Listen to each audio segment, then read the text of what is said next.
Bismillahirrahmanirrahim. Alhamdulillahi robbil alamin. Wassalatu wassalamu ala khayri xalqi Muhammadin va alihi va ashabihi ajmain. Assalomu alaykum va rahmatullohi va barakatuh. Alloh subhanahu va taolo Qur'oni Karimda marhamat qilib aytadi: Astagfirullah. Nahnu naqussu alayka ahsanal qasasi bima awhayna ilayka hadal Qur'an va in kunta min qablihi laminal ghafilin. Ey Muhammad alayhisalom, albatta biz sizga mana shu Qur'onda qissalarning eng go'zallarini so'zlab beramiz va holanki bu qissalardan siz g'ofillardan edingiz. Allohning zikridan g'ofil emas, balki mana shu qissalardan g'ofil edi. Nahnu naqussu alayka nabahum bil haqq. U payg'ambarlarning qissalarini sizga ro'y-rost so'zlab beramiz Alloh taolo boshqa oyatda. Boshqa oyatda faqsusil qasasa la'allahum yatafakkarun. Mana shu qissalarni ularga so'zlab bering ey Muhammad alayhisalom, shoyat ular fikr yurituvchilardan bo'lsa. Mana shu yuqorida aytilgan oyatlar bu payg'ambarlarning qissalari qanchalik mohiyati kattaligini, qanchalik qadri ulug'ligini belgilab beradi. Rasululloh mana shu Rasululloh sollallohu alayhi vasallamning hayoti va qolaversa boshqa hamma o'tgan payg'ambarlarning hayoti mu'minlarga va kelajakda yetib keladigan barcha bir ummatlarga bu ibrat namuna bo'ladi. Siz bilan biz avvalgi ummatlarning holidan xabar olishimiz uchun, ularda qilgan xatolarga tushib qolmasligimiz uchun Alloh subhanahu va taolo Qur'oni Karimda ba'zi payg'ambarlar qissalarini mufassal, ba'zilarini muxtasar bayon qildi. Aqlli odam boshqalarda xatosini ko'rib, dars olib, ana shu xatoga tushmaslikka harakat qiladi. Aqli yo'q odam o'zini qilgan xatolardan dars oladi. Alloh taolo siz bilan bizga bu payg'ambarlarning qissalarini avvalgi o'tgan qavmlarni so'zlab beryaptiki, ey Muhammad alayhisolamning ummati, avvalgi o'tgan qavmlardan o'tgan sodir bo'lgan xatolarni sizlar qilmanglar va ularning holiga sizlar tushib qolmanglar. Siz bilan bizga mana shu Qur'onda zikr qilingan payg'ambarlarning soni 25 ta. 25 ta payg'ambarning ismi zikr qilingan. Astagfirullah. Va tilka hujjatuna ataynaha Ibrohima ala qaumihi narfa'u darajatin man nasha inna robbaka hakimun alim. Alloh taolo payg'ambarlarni ba'zilarini qissalarini Qur'onda mufassal bayon qildi, ba'zilarini muxtasar bayon qildi. Va kullan naqussu alayka min anba'i rusul ma nusabbitu bihi fuadak va ja'aka fi hadhihi al-haqq va maw'ida va zikra lil mu'minin. Har bitta ishni qilishlikdan odam, har qaysi odamda ko'zlagan maqsadlari bo'ladi. Mana shu qissalarni o'rganishlikdan avvalgi maqsadlarimizni belgilab olaylik. Qissalarni o'rganishlikdan nima maqsad ko'zlanadi? Bu faqat eshitib qo'yib, ha, bir zamonlarda mana shu ish bo'lgan ekan, bir zamonlarda unday bo'lgan ekan deb ko'ngil xushligi uchun eshitib qo'yiladigan qissalar emas bu. Bu hayoliy qissalar emas, odamda hayoliga kelgan bir roman yoki qandaydir ertak hikoya emas. Bu qissalarda qadri hayotda sodir bo'lgan, voqea bo'lgan qissalar va bu qissalarda so'zlayotgan zot Alloh azza va jalla. Bu qissalardan o'rganishdan maqsad birinchisi qalblar taskin topishligi. Ana shu payg'ambarlardan sizga qissalarni so'zlab beramiz, qalbingiz taskin topishligi uchun deyapti Alloh taolo. Demak, hayotda ba'zi bir ishlar bo'lgan paytda shuni ko'rib turib, avvalgi ummatlarning holidan xabardor bo'lsak, ha, o'sha paytda bunday bo'lgan edi, bu ham bunday bo'ladi. Qavmlar bo'lgan. Man ashadda minna quwwa deyishgan. Bizdan ko'ra quvvatliroq kim bor endi deyishganda Alloh taolo avalam ya'lam annallohallazi xalaqahum huwa ashadda minhum quwwa. Ular yo'qdan ularni bor qilgan Alloh ulardan quvvatliroq ekanligini esdan chiqarib qo'yishdimi? Vayron qilib tashamadimi ot qavmini? Shu narsani takrorlamaslik uchun biz qissalardan xabardor bo'lishimiz kerak. Ba'zi birovlar birovga zo'ravonlik qilayotgan bo'lsa, bir xalq ikkinchi xalq ustida tajovuz qilayotgan bo'lsa, ot qavmini eslab qo'yamiz. Ot qavmi ham pufak birodarlar, qancha ishgan sari shuncha terisi nabizlashadi, nimaga yaqin bo'ladi? Otilishga yaqin bo'ladi. Ya'ni aytamizki, ha bu narsani biz bilamiz deymiz. Bu avvalgilardan bunday bo'lgan, endi bunday bo'ladi. Ya'ni sendan burungilar sen qilgan ishni qilgan edi, ularning holidan biz xabarimiz bor. Uni biz qilmaymiz. Ikkinchidan, tarix kitoblariga aralashgan botilni yo'q qilishga uchun o'rganamiz bu qissalarda. Ya'ni tarix shunaqa narsa ekanki, har bitta davr, har bitta bir tuzum kelgan paytda o'zini siyosatiga to'g'ri kelgan qilib tarixda gapirib beravergan ekan. Bir davlat bo'ldi, o'zimizning ota-bobolarimiz yurtiga bostirib kelgan bosqinchilarni, g'ayri dinlarni haydab chiqarishga kurashganlarni bosmachi dedi, birodarlar. Vaholanki vatanini himoya qilishga chiqqan haqiqiy bir o'g'il bolalar emasmidi o'shalar? O'shpata chappecha olishani o'rganmiz, bosmachi ekan o'shalar deb. Subhanalloh, o'ylab ko'rmagan ekanmiz. Ha, u o'zini yurti bo'lsa, nariga bostirib kelgan bo'lsa, bu himoya qilayotganda bosqinchi umi bumi. Lekin inson qo'li bilan yozgan tarix xolasa xolamasa orasiga botir aralashib qolishiga ehtimoldan xolimas ekan. Lekin bu qissalarda afzalligi Alloh azza va jalla Qur'onda bayon qilyapti. Inna nahnu nazzalna zikra va inna lahu lahafizun. Alloh taolo aytadi, biz bu Qur'onni o'zimiz nozil qildik va himoya qilib berishga ham o'zimizning zimmamizga deydi. Demak, bu yerda qanday qissa kelgan bo'lsa, shunday sodir bo'lgan. 100% toza birodarlar. Hech qanaqa davrga, hech qanaqa siyosatga, hech qanaqa bir odamlarning ra'yiga qarab yozilgan emas bu tarix. Uchinchidan, mav'iza, zikr mu'minlar uchun. Mu'minlar eslatma olish kerak. Qorunga pullar olgan ekan. Terisiga sig'may ketgan ekan. Innama awtituhu ala ilmin indi. Men bu pullarga o'zimning ilmim bilan, o'zimning aqlim bilan, o'zimning harakatim bilan yetishdim. Nimaga zakot beraman degan ekan, birodarlar. Shunda dunyo hayotini havas qilganlar qarab turib, ha bu Qorunni zuvolasini katta olganda, qaniydi bizda ham o'shundagi narsa bo'lsa deb havas qilganda iymon keltirganlar aytdiki, "Ey, sizlarga berilgan iymonning qadri baland. Bu narsani havas qilmanglar" deb turuvdi, shunday yer yutib yubordi. Qaraymizda, ha, insonda qo'lida qancha bo'lishidan qat'iy nazar iymon bo'lsa-la, qolgan hech narsa emas ekan. Kirib ketdi. Qiyomatgacha bir qarashdan botib boradi deyiladi rivoyatlarda Qorun. Boyligi shunaqa bo'lganki, Alloh taolo boyligini dollar bilan, tilla bilan o'lchagan emas. Kalit bilan o'lchagan. Biz unga shunday bir xazinalarni berdikki, xazinalari berkitilgan uylarda kalitini ko'tarib yurgani bir nechta quvvat egasi bo'lgan kishilar qiylanardi deydi. Kalitini ko'tarib yurgani 3-4 ta qora qullari qiylanardi, kalitni. Endi har bitta kalit bitta xona degani. Har bitta xona degani boylik degani. Lekin qayerda? Aytayapmiz-ku, mav'iza va eslatma mu'minlar uchun. Boshinglar osmonga shunchalik bo'lasizlar, birodarlar. Lekin nimasini olib ketdi? Demak, bu qissalarni o'rganishdan maqsad qalbimiz taskin topishligi uchun, tarixni yaxshi o'rganishlik uchun va qalblarimiz taskin topishligi uchun. Tilka rusulu faddalna ba'dahum ala ba'd minhum man kallama Alloh va rafa'at ba'dahum darajat va atayna Isa ibn Maryam al-bayyinat va ayyadnahu bi ruhil qudus. Bu payg'ambarlar qissalarini Alloh subhanahu va taolo siz bilan bizga bayon qiladi. Birini ikkinchisidan mufazzal qildik. Ba'zi payg'ambarlarga Alloh taolo so'zladi. Ba'zisini darajasini ko'tardi, ba'zisini otasiz yaratdi, ba'zisini otasiz ham, onasiz ham yaratdi. Toki otasiz yaratgan Iso alayhisalomni Xudoning o'g'li deyishmasin. Chunki onasi bor edi Iso alayhisalomda. Ha, Odam alayhisalomning ishi bundan kattaroq emasmidi? Otasi ham, onasi ham yo'q edi-yu. Otasiz yaratsalar Xudoning o'g'li deysizlarmi? Odamga qaramaysizlarmi deyapti Alloh taolo. Va laqad arsalna rusulan min qablika minhum man qasasna alayk va minhum man lam naqsus alayk. Dar haqiqat ey Muhammad alayhisalom, sizdan avval ham biz payg'ambarlarni yuborganmiz. Ba'zilarini sizga so'zladik Qur'onda, ba'zilarini so'zlamadik.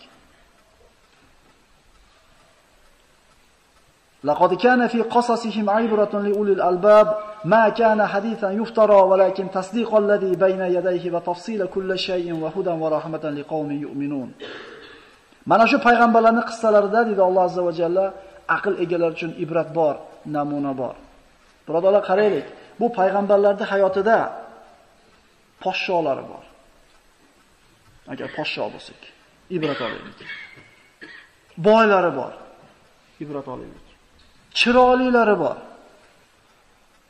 Ibrat olaylik. Ha, bir odam chiroyli bo'lsa, xaridori ko'p bo'lib yurgan bo'lsa, haligi shu chiroyini bahona qilib ibodatdan qoldim deya olmas ekan. Yusuf alayhisalomning chiroyi butun mahluqot chiroyiga barobar edi. Bir aytar ekan, xotinim yomon desa, Lut alayhisalom, Nuh alayhisalomni misol qilar ekan, xotining Lut tinchal yomonmidi? Bir odam kasal edim desa, Ayyub alayhisalom misol qilar ekan. Bir odam kambag'alchilik qursin, shu kambag'alchilik bilan bo'lib bola chaqa yaxshi qolmagan ekanman, ibodat qilmagan bo'lsa, Iso alayhisalomning yaxtagidan boshqa hech narsasi bo'lmagan ekan hayotda. Iso Masih deyilishiga birinchi rivoyatda onasi tug'ilganda yog' bilan masx qilgani shuning uchun Masih deyiladilarki, ikkinchisida sayohat qilib yuradi. Yer yuzida vatani yo'q edi, uyi bo'lmagan ekan birodar Iso alayhisalomda. Uyi bo'lmagan ekan. Payg'ambarlarni qarasangiz, albatta sizga, ayni sizga mos keladigan bitta payg'ambarning bir hayoti bor. Yoki sahobalardagi bor. Bittasini podsholigi Allohning ibodatini to'smadi, bittasini gadeyligi Allohning ibodatini to'smadi. Bittasini bolasini kofirligi, bittasini xotini kofirligi Allohning ibodatini to'smadi. Yer yuzida yashayotgan odamlarda eng afzali kimlar? Payg'ambarlar. Rasululloh sollallohu alayhi vasallam hadislarda aytadi, payg'ambarlardan keyin yer yuzini bosgan odamning eng afzali bu Abu Bakr Siddiq. O'shunda ham Abu Bakr Siddiq odamlarda eng afzali bo'lishi bilan payg'ambarlar darajasiga ko'tarila olmaydi. Payg'ambarlar birodarlar, bu hidoyat chiroqlari. Insonlarda zulmatga, jahannamga qarab ketayotganda yo'l boshlagan yo'lboshchilari. Agar bularda tarixini bilmasak, biz hech narsani o'rganmagan bo'lamiz. Hech bir qavm payg'ambarsiz qolgan emas. Hech bir qavm nazir, ogohlantiruvchisiz qolgan emas. Banu Isroilda bitta payg'ambar bo'lsa, ertasi kuni boshqa payg'ambar chiqaverdi. Bir vaqtda o'zida 3 ta payg'ambar ham yashadi.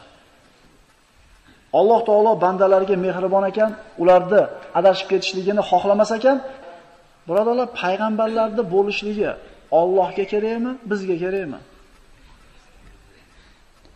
Insonlarga zarurat bu. Insonlarga kerak bu narsa.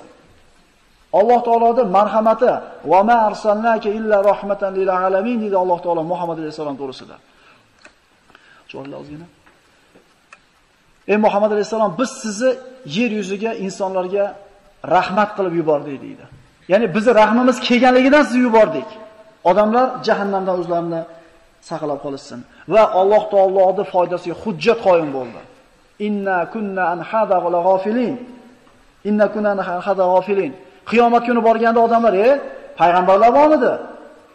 Jannat, do'zax degan narsa bor. Biz eshitmagan ekanmiz bu narsani demasliklari uchun Alloh azza va jalla payg'ambarlar yubordi yoki nazir, ogohlantiruvchilarni yubordi. Har bitta qavmda albatta jannat, do'zax borligini xabarini aytgan ogohlantiruvchi o'tgan.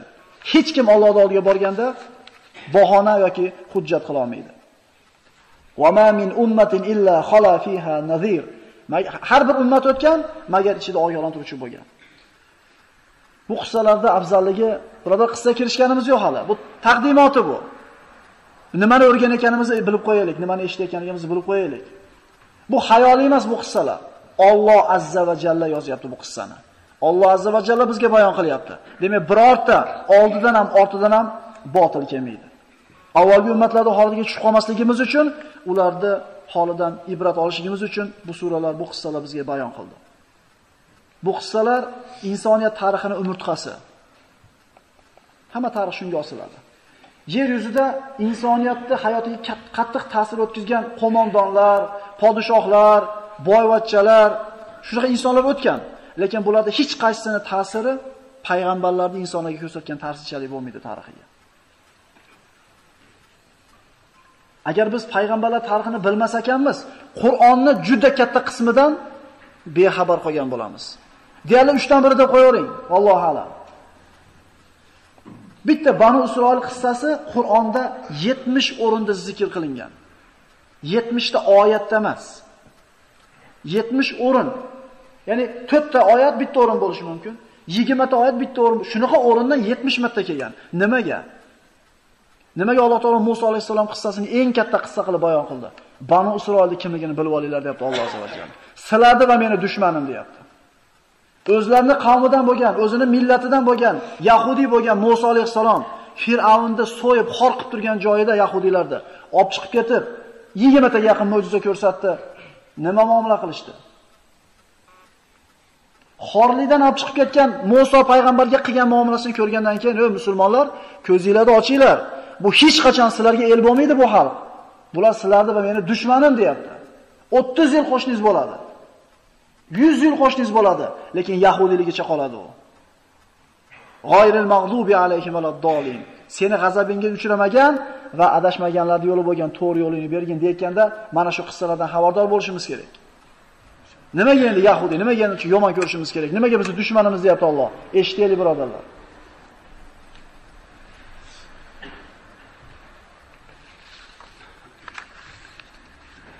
Modomiki haq yo'lda yurmoqchi ekanmiz, odamlarni yaxshilikka buyurib yomonlikdan qaytarmoqchi ekanmiz, biz anbiyolar tarixini o'rganmasdan hech qanday ilojimiz yo'q. Chunki u kishilar da'vatchilarning ustozlari bo'lgan. Shunday emasmi? Agar bir odamni haqqa da'vat qilmoqchi bo'lsa, kimdandir o'rganish kerak. Ha? Birini ursa nima qilishim kerak? Gapimni olmasa nima qilish kerak? So'ksa nima qilish kerak? Jirillab tashlab chiqib ketish kerakmi? Yunus alayhisalom qavmini bora deb chiqib ketib qoldi, nima bo'ldi? Baliq yutib yubordimi? Demak Allohning yo'lida yetayotgan mashaqqatga nima qilish kerak ekan? Chunki buni mukofotini Alloh azza va jalla beradi. Hech qaysi payg'ambarda oyog'ini taylarga gullarni chachib, gulchambarlar bilan kutishib olmagan ekan, keling deb. Demak, haqqa gapirganda so'kish eshitasiz, haqqa chaqirganingizda har xil nomlarni olasiz. Bunga nima qilish kerak?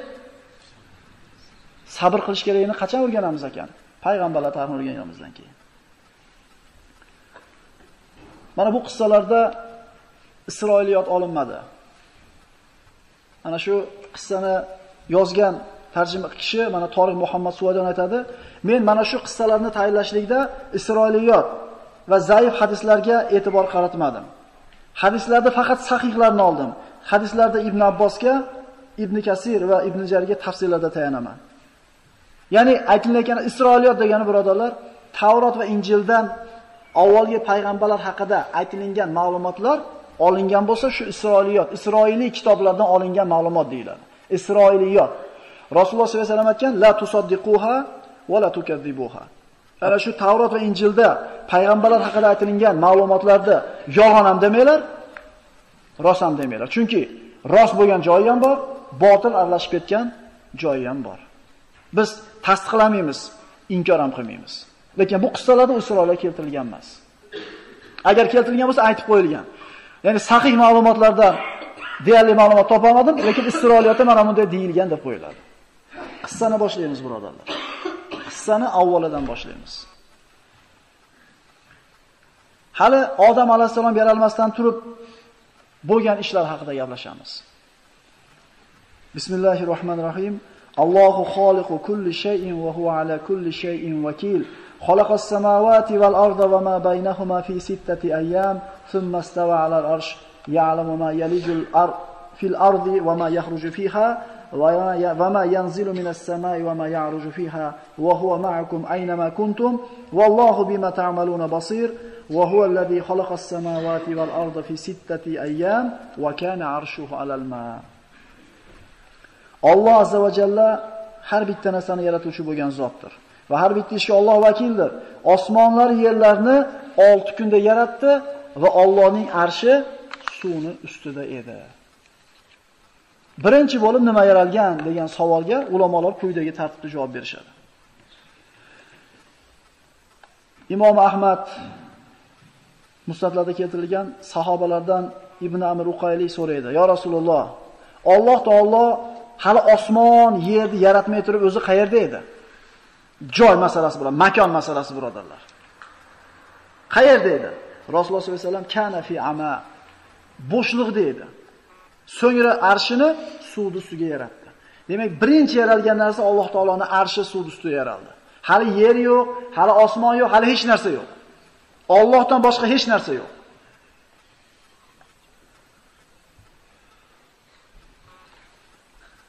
Imom Ahmad, Abu Dovud, Termiziy musnadlarda keltirilgan Uboda ibn Somit roziyallohu anhu dan Rasululloh aytadi, Alloh taolo yaratgan narsalarning eng birinchisi qalam dedi.